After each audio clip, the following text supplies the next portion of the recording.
Hello, everyone, and welcome to Our Ventura TV. I'm Sandra Siepak. On today's show, I'd like to welcome Dr. Greg Bayless. He is the Assistant Superintendent of Education Services for Ventura Unified School District. Thank you so much for joining us. Yeah, Sandra, pleasure to be here. Thank you. Very good. Today, I'd like to talk about the Ventura Unified School District new policy that's in place for students grades 6 through 12 regarding the use of cell phones and earbuds during class time. I understand phones can be carried but must be turned off. And I'd like to find out how this decision came about and if you could tell us more about the new policy. Sure, be happy to.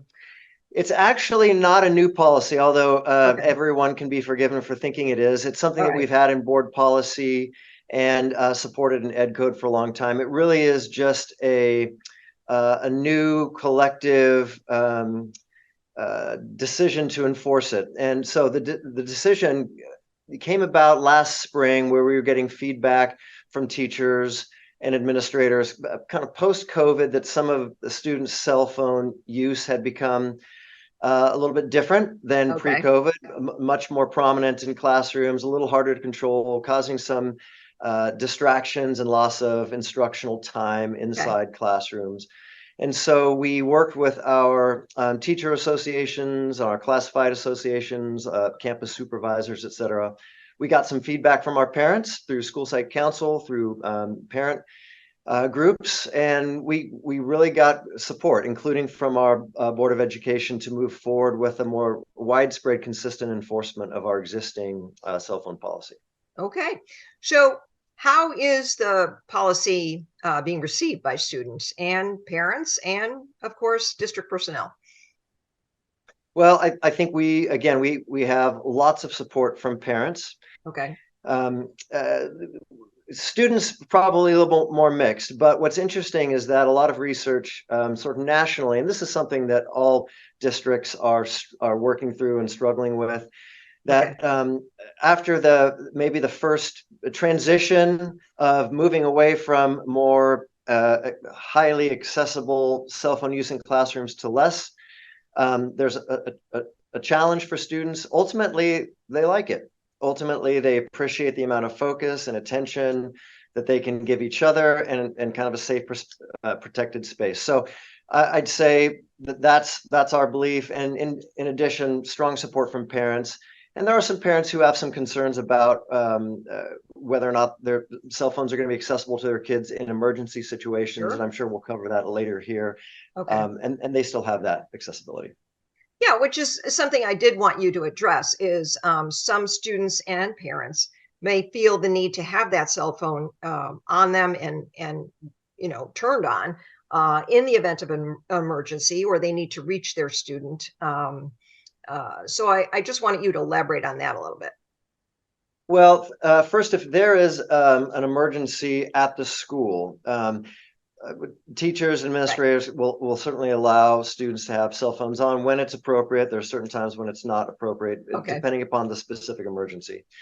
In terms of parents reaching their students with like a family emergency, a family specific emergency, parents can still do the traditional thing and call the school, and notes can be sent, intercom messages to teachers, emails, etc. And so kids are always accessible for parents in those traditional fashions as well. So again, it's allowable during emergencies. That's in our Ed Code. That's in our board policy. That's in our Ed Code. And that's something that we can absolutely assure parents of. Right. And that's something you've always had in place, where if a parent needs to reach a student, the office can get in touch with the teacher and let them know right away. Yeah, that's correct. Okay, good. So to date, the new policy is in place, as you mentioned, and also, as you mentioned, this is something a lot of schools are taking a look at and considering doing, because of the fact that it does make a difference in learning. How are your teachers reacting to it as well?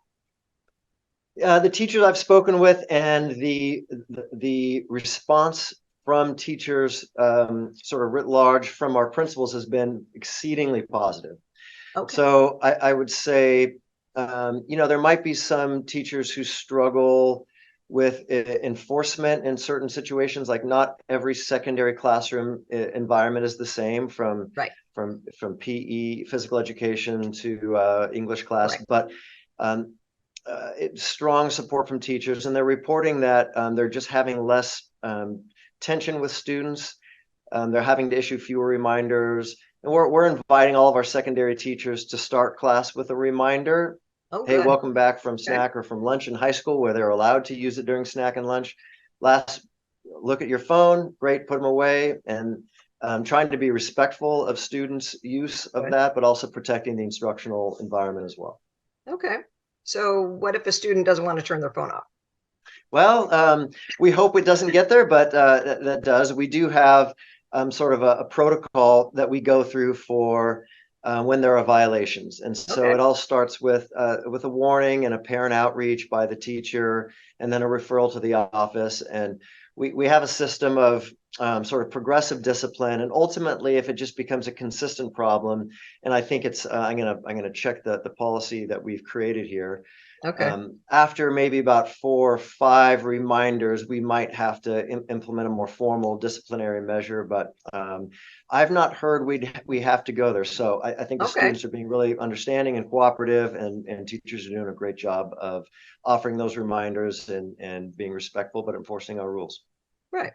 And so will this policy continue now for the next school year?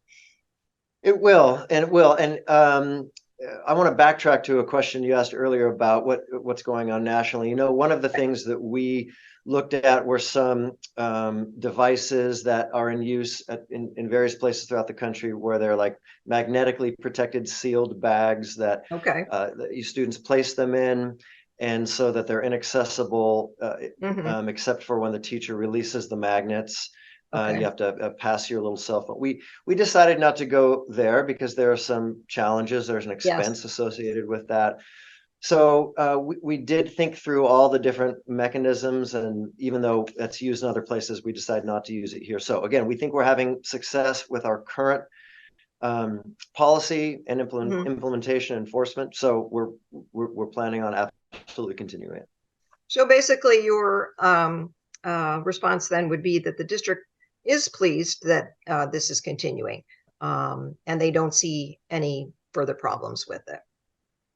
No, we are always open to responding to new information when we get it. If we have issues with emergencies that we're not able to navigate as we anticipate Okay. with cell phone use, we're always reflecting of our processes and our rules. But as of right now, again, we feel very confident that this is improving instructional time. It's Sure. helping students relax and create better peer-to-peer interactions inside classrooms, which is what we're really hoping. So again, that instructional space is being held Right. sacred, and we're very pleased with the So results so far. the goal really is for the kids to really focus on what's being taught in the classroom, and this is enabling them to do so. Yeah, that's correct. Minimizing distractions and Good. improving the quality of interactions that they have with each other. When students are on their cell phone, they're not interacting face to face, which is an important part of education, as you know. Sure. Very good to know. Very good. Is it possible you can share the school website? So if somebody would like to get more information, they can be directed there. Absolutely. So if they just Google Ventura Unified, that website will come up. Okay. And so the specific website link is it's listed here. So I get it correct: www.venturausd.org. And so Okay. all of our board policies, including the cell phone policy, are there. And for the purposes of the public, if they want to go investigate, it's board policy 5131.8. And I'm always happy to answer questions, as are our site administrators as well, about this policy. That's good to know. Thank you so very much. Well, I'd like to thank you for sharing more on the cell phone policy for grades 6 through 12 at Ventura Unified, Dr. Greg Bayless. And we hope that things will just continue in the future for kids to be learning and communicating with each other as well. Yeah, Sandra, it's a pleasure. Thank you so much. Very good. Well, thank you. and thank all of you for joining us today on Our Ventura. We wish you all the best, and we look forward to seeing you next time, everyone. Take care. Bye.